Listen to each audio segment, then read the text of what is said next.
if you don't mind me asking, Yes, sir. so bakit ka nagkaroon ng yung anxiety na sinasabi mo? Siguro sir, ang malaking naging factor sa akin nun sir, yung salary. Okay, salary. Pinoy ako!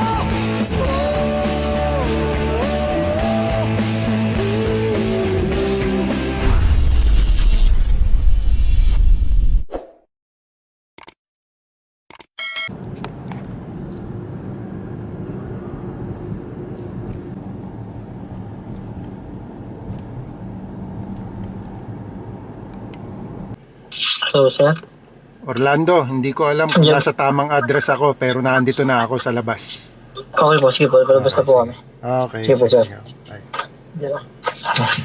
Isa na namang kabayan natin ang pipick upin natin dito sa may 50th Street dito sa Edmonton. Nanggaling pa siya ng Grand Prairie, pumunta siya dito dahil kumuha siya ng sasakyan sa atin. Ayos. Pasok ako ha. So finally na-meet na natin sila. Yung client natin, kabayan si Orlando. Okay. Opo. Si Orlando, sir. Kumusta Sir, nice po? to meet you. Ayun, pleasure to meet you po. Kamusta ang biyahe? Ayos lang sir. Ayos. Oh, galing pa silang Grand Prairie. Ayun, Orlando. Finally. Okay, sige. Anong gamit yung sasakyan? Bali sir, nasa likod. Hindi masyadong kita. Oh. Ayan, mga kababayan. Oh. Si Orlando. Ayan, pinick up ko siya. And at the same time, medyo malayo-layo yung ating biyahe papunta dun sa aming dealership. Kaya mas maganda mag-usap tayo. Magkwentuhan tayo. Diba? Magkwentuhan lang naman tayo eh. No? So, Orlando, Yes po, sir. gaano ka na katagal dito sa Canada? 1 year pa lang po ngayong araw, sir. 1 year eksakto, anniversary mo ngayon? Opo, sir. Nagkataon nga, sir. Ayos ah. Galing akong ano, sir. Galing akong Taiwan. Cross country ako dito. Okay. Dito din yung consultant ko sa Edmonton din. Ano yun? Immigration consultant mo Opo, dito? dito din. Oo. Paano mo nakilala yun? Ano siya, sir? Pinasa lang nung kaibigan ko na nagka-work ko dati sa Taiwan. Nasa Okay. Poland na siya ngayon. Tapos, Oo. tinry nga niya. Sabi niya sa akin, try ko daw applyan. Oo. Yun, pinasahan ko naman. Kaso, after a year pa din nag-reply. Yun nga. Sakto. Biglaan lang din, nung pagkatawag niya sa akin last 2023, December. Hmm. Sabi niya sa akin, January, interview. Tapos April nga, alis na. Okay. Yun. Mabilis lang yung process. Mabilis lang siya. Almost, ano lang din, 2 months. Mhm. 2 months, 3 months, ganun. Yung kaibigan mo nandito na rin sa Canada? O? Wala siya, nasa Poland po siya. Sa Poland naman siya? Opo. Pero siya yung nag-recommend sa'yo? Doon Or- opo siya nag-recommend sa akin na mag-apply niyo doon sa Doon consultant. sa consultant na yon. Bakit yun din yung nagpali sa kanya papunta sa Poland? Hindi sir, nag-cross country siya. Merong agency doon sa Oo. Taiwan. Oo. Okay. Yan tanong, mahal ba ang binayaran nyo? Ako sir? Oo, mahal ba ang binayaran nyo sa Ah, sa agency? medyo sir, tama lang naman. Tama Sakto. lang naman ano. Pero ang importante doon, legit yung agency. Oh, legit sir. Legit. Okay. So, ano ba ang experience mo sa 5 Taiwan? quarters sir. Mm, 9 years and 6 months. tagal din eh, no? Oh. Tapos yung in-applyan mo dito sa Canada, Yun, 5 quarter din sir. okay. Sakto din. Napunta ako dyan sa oil and gas industry. Oh, sa oil and gas, ano? So, parehas kayo. Bali sir, ako, Siya po ay, iba yung case ko sir eh. Ibang case niya. So, interviewin din natin siya. Separate. Oh, pero magkasama kayo sa trabaho? Sa bahay po. lang sir. Sa bahay lang? Opo. Ilang kayong Pinoy doon? Bali sir, pamilya yung samahan namin dun eh. Opo. Yung pinsang ko, bali, yun yung pinuntahan nyo sir. Mhm. Bali kapatid niya yun, yung tinutuluyan namin Ah, sa ito. GP. Okay. So, andun yung tita ko, Mhm. tsaka yung aking pinsan, and then yung family niya, yung asawa niya. Mhm. Ayan, bali, 5 kami sa bahay sir. Pero may pag-asa ba maging permanent resident yung occupation mo? Meron sir, meron naman sir. Meron. Pero medyo, kasi ang balita sa amin, nag-close na yung pathway ng rural streaming. Oo. Pero titingnan pa sir kasi sabi naman nila pag ganitong election, nagbabago-bago yung rules. Oo nga eh. Medyo mahigpit ang rules ngayon eh. Opo. Kaya nga, Ay, Pagdating- meron siyang itatanong sir regarding sa status niya. Baka Oh, sige. mabigyan niya ng advice. Oo. Ano yung Bali, sir, tatanong mo? napapanood ko Hoy, na- pakilala muna kayo. Oo, siya- Ikaw, si Orlando, kilala na eh. Sir, ako si Greggy. Greggy. Villanueva. Villanueva. Bali, Ayun. sir, ako ay... Ang status ko ngayon, sir, ano ba yun, sir? Yung wala akong trabaho ngayon, sir. Implied ba yun? Mhm. Bali, sir, nag-resign ako. I'm from Okay. Quebec talaga, originally, sir. Mhm. From Quebec ka, Sir. tapos lumipat ka dito sa Alberta. Sir, due to nagka-anxiety ako doon. Ah, okay. Ngayon, sir, Mm. ang choice ko talaga, kasi iba yung anxiety, sir, iba talaga. Mhm. Yung Ano nga, eh. first time kong maranasan yun, ganun pala yung epekto mo. Oo. So yung naging mindset ko, sir, uuwi na talaga ako ng Pinas, sir. Mhm. Ngayon, ito yung tita ko, siyempre sila, matagal na dito, citizen na. Mhm. Sila yung nag-push sa akin na huwag kang umuwi, Okay. pumunta ka dito sa amin, Mhm. dito ka. Mhm. At wala kang trabaho, dito ka, wala, at least wala kang babayaran. Mhm. Pero siyempre, sir, meron naman tayong konting hiya ba? Oo nga. So sir, nag-flight ako, nagdumating ako dito sa Edmonton is February 21. Okay. Then, dumiretso ako, a day after, diretso na kami sa GP, sinundo na kami sa bus. Okay. So ngayon, hanggang ngayon sir, naghahanap ako Ng trabaho. ng trabaho. Sir. So, nung pumunta ka doon sa Quebec, meron kang employer. Meron sir, Mhm. close work permit. Bali sir, legal naman yung, actually, okay naman yung hiwalay namin ng employer ko. Okay. So, in a proper way naman ako nagpaalam sa kanila. Mhm. Verbally and in email. Mhm. So, okay naman. Mhm. Sila din yung sa akin na apply ko daw ng EI. Okay. So under EI ako ngayon sir, pero